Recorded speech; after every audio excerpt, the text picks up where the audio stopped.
Penugonda JAC వాళ్ళు నిజంగా వాళ్ళు ఇక్కడ ఔత్సాహిక కళాకారులుగా వచ్చినారు. వారికి అవకాశం ఇవ్వనందుకు అందరి తరఫున కూడా వాళ్ళని క్షమాపణ కోరుకుంటున్నాం. దయచేసి దీన్ని గమనించవలసిందిగా కోరుకుంటున్నాం. తర్వాత నెక్స్ట్ నరేంద్రనాథ్ గారు కేంద్ర ప్రభుత్వ ఉద్యోగుల సెక్రటరీ నరేంద్ర గారు మాట్లాడుతున్నా కోరుచున్నా. దయచేసి ప్లీజ్ మేడం దయచేసి పైకి రండి మేడం దయచేసి పైకి రండి మేడం. హిందూపురం పుట్టినప్పటి నుంచి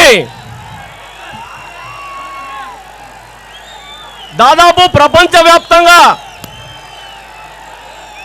అహింసా మార్గాన్ని ఎన్నుకున్న గాంధీజీ పేరు పెట్టిన ఈ సభ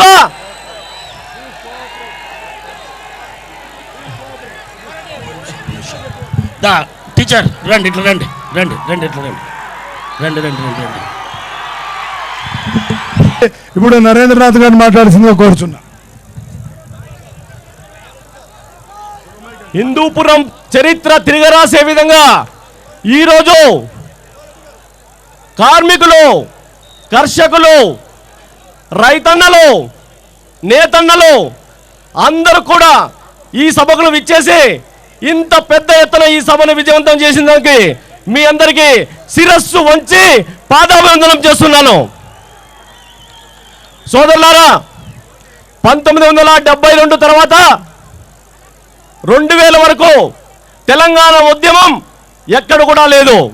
కేవలం రాజకీయ అన్ఎంప్లాయ్మెంట్తో వచ్చిన ఈ ఉద్యమం దాదాపు మన సోదరులు తెలంగాణ విద్యార్థుల ఆత్మహత్యలకు పురుగుల్పెట్టుగా ఎంతో మంది ఈరోజు విద్యార్థులు ఆత్మహత్యలు చేసుకున్నారు.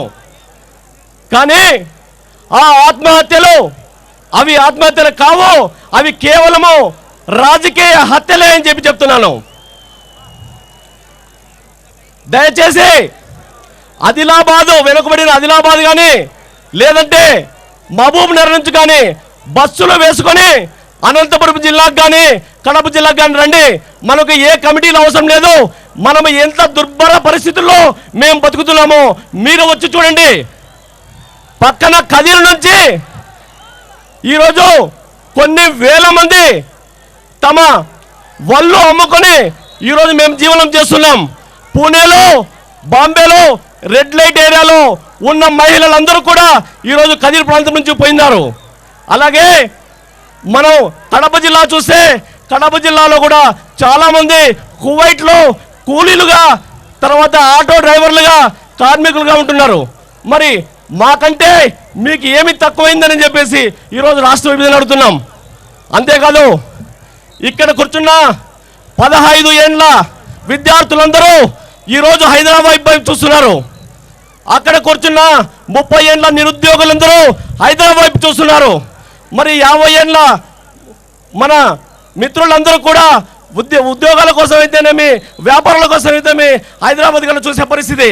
అట్లాగే 80 ఏళ్ల వరకు ఉన్న అందరూ కూడా ఆరోగ్య సమస్యల కోసం హైదరాబాద్ కేసు చూస్తున్నారు. మరి ఇటువంటి పరిస్థితుల్లో రాష్ట్రం విడిపోతే వీరికి ఏమి సమాధానం చెప్తాం? అసెంబ్లీలో కుక్కల పంపకం గురించి కానీ, పందుల దానా గురించి కానీ చర్చగా పెట్టారు. మరి 9 కోట్ల విభజనకు సంబంధించి ఎటువంటి చర్చ జరగకుండా ఈరోజు ఏకపక్షంగా నిర్ణయం తీసుకొని ఈరోజు అందరినీ కూడా రోడ్డుకు పడేట్లు చేసిన ఈ నిర్ణయాన్ని మనం అశోక్ బాబు గారి నాయకత్వంలో తీవ్రంగా వ్యతిరేకించి మనం మళ్ళీ ఈరోజు మనం గాంధీజీ గర్వించే విధంగా ఏ మైదానంలో మనం సభ పెట్టుకున్నామో ఆ గాంధీజీ అహింసను మాత్రమే కోరుకున్నాడు. అహింసా పద్ధతుల్లో మనం ఖచ్చితంగా మనం తిరిగి విజయాన్ని సాధించుకుంటామని చెప్పి తెలియజేస్తూ, లేదంటే మన గుజ్జర్లో చేసిన ఒక స్ఫూర్తిగా ఒక గుజ్జర్లో ఉద్యమంగా ఇది మారి మహోద్యమంగా మారి ఖచ్చితంగా మనం సమైక్య రాష్ట్రాన్ని సాధించుకుంటామని తెలియజేసుకుంటూ సెలవు తీసుకుంటాను ఫ్రెండ్స్. Thank you. జై సమైక్యాంధ్ర.